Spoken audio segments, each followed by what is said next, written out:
Okay, the needle and the damage done. First of all, it's in standard tuning and in the key of D. And this one's going to involve lots of hammering on with the fingers. It's not just your basic strumming. So let's get into it. First of all, let's just play the first bit and see how it's meant to go.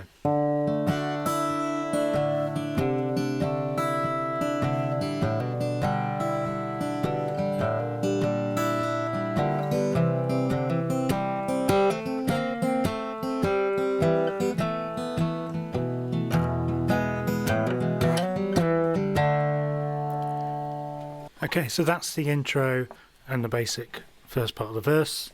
So first of all, the first bit is D, just a standard D, but then you take your finger off that. That's the first basic. Sort of as you're strumming. Because it's Neil Young as well, you want to be palm muting a bit as well. Keep your hand on there and rhythmically in time with the song. You might even want to do an extra hammer on, start off with the fingers not there, and then hammer on and hammer off. Okay, so you want to start with that, take your finger off there like that, and then once you've taken your finger off there, that finger, I don't want to swear at the camera, put it there, on the 3rd fret on the A string.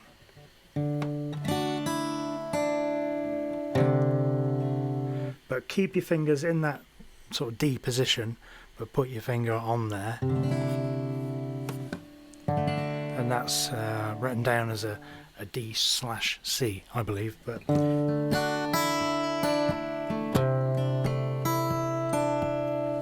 so you want to be playing that open E string. And then play the same thing but with that.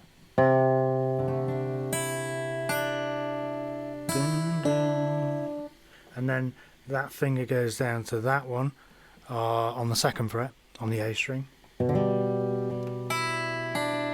Same thing again, the E and the B string. Keep your finger in that position from the D.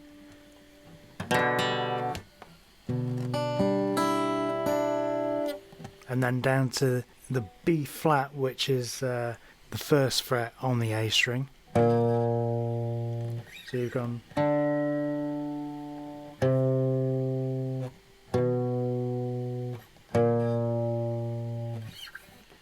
And that's probably the hardest bit to do.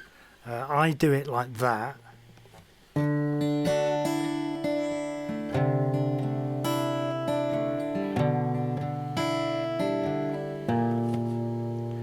So it's basically one finger on there and one finger still on there. I appreciate if you're a beginner that's probably not very easy. But so that should go.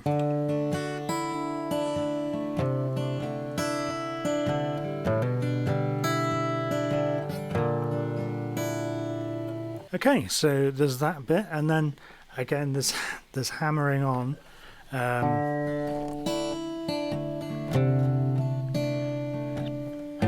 I always do that hammer on there on that 2nd fret, but then you can do it on that one as well.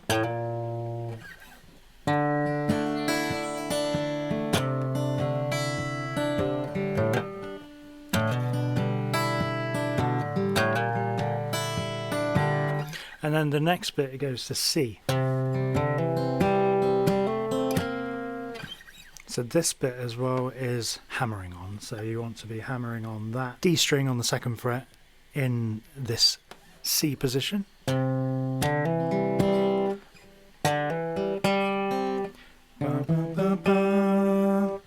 So you want to be playing that. And then the G string.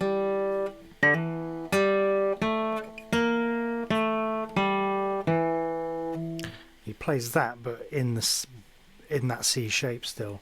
So he plays that hammer on the D string, but then open G string on the 2nd fret, G string on the 3rd fret, back down again.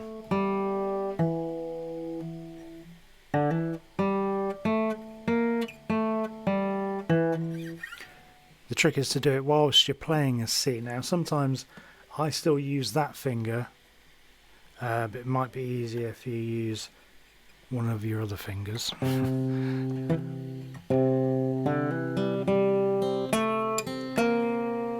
There's no easy way to do it. You're either gonna get like that, or you're gonna get it with the little finger. You could do it.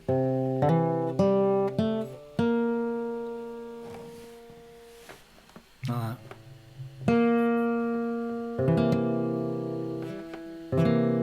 Which is a C7th, basically. So.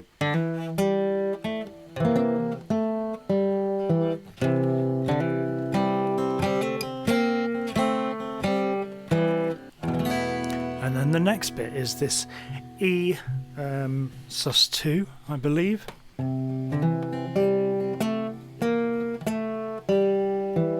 To this. So it's basically an E, but with that finger on there. On the G string on the 2nd fret.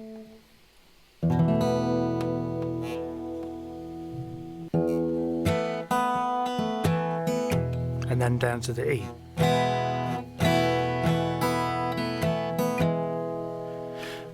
But he doesn't play it straight. What he does is he continues the sort of rhythm that he's been following. And what he does is a hammer on and a slide up and back down again. Okay, so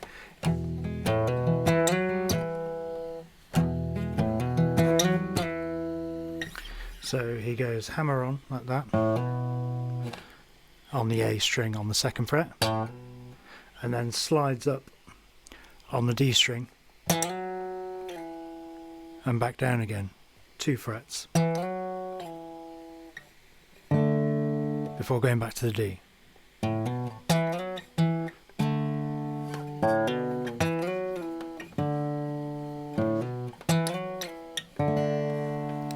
If you want it to sound like it's flowing nicely, it's quite tricky, but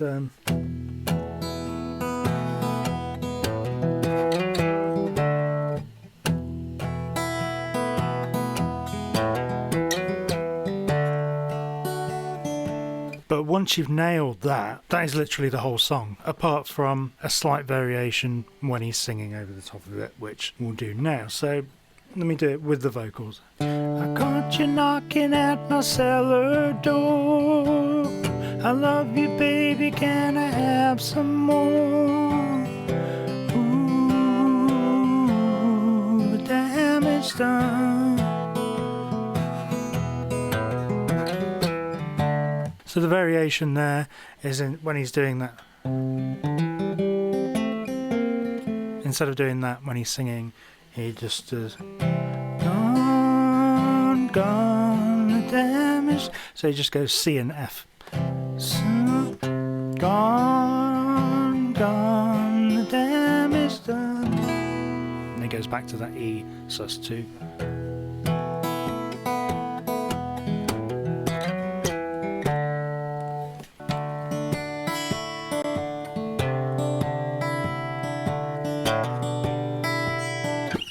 And that's the trick to this song, is to combine all these things when you're playing it, because yes, you can play it without all these little things, but those little details, especially that, sometimes he'll do a variation like that, which is just going up on the G string there.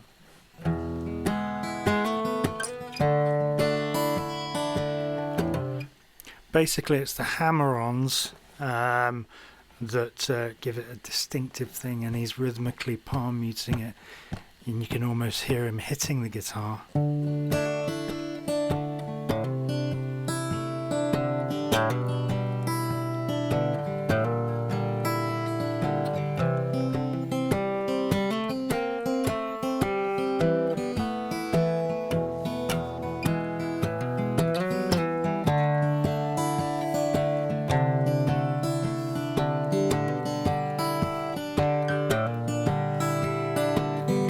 Gone, gone, much time.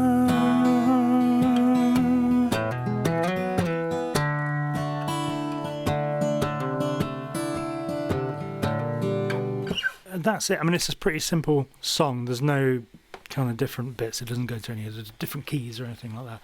But I mean, when I started playing this song, it must have sounded horrible. I probably didn't play it right for years.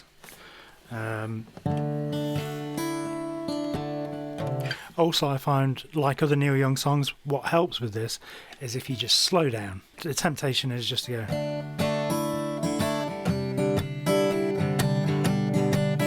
Just whoa, whoa, whoa, slow down. Just slow down. There's no rush.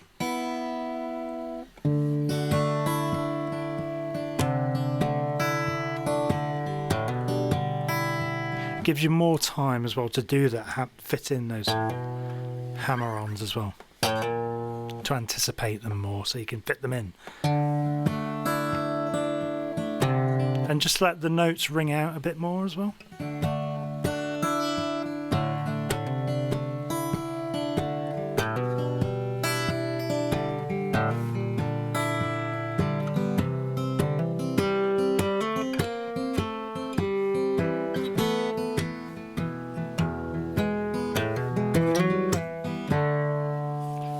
Yeah, it's a lot easier if you just take it slowly. To be honest, I think the hardest bit is that bit.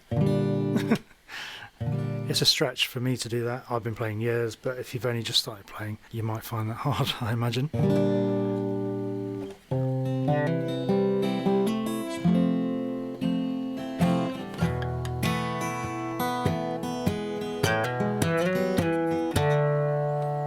But like with all Neil Young songs, if you manage to combine all those things with a nice bit of palm muting, then it's really addictive. You could just play that riff all night once you've got it down, because it's really satisfying.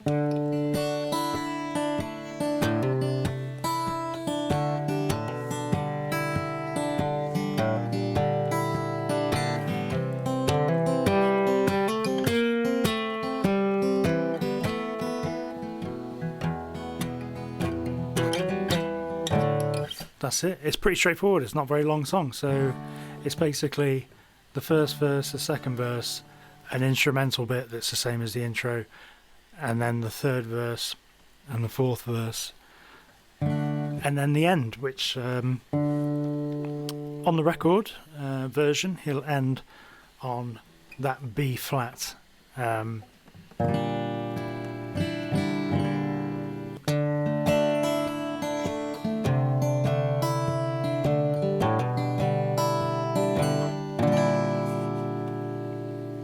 He just ends it there on that open, on the most difficult chord, with the B flat on the first fret on the A string.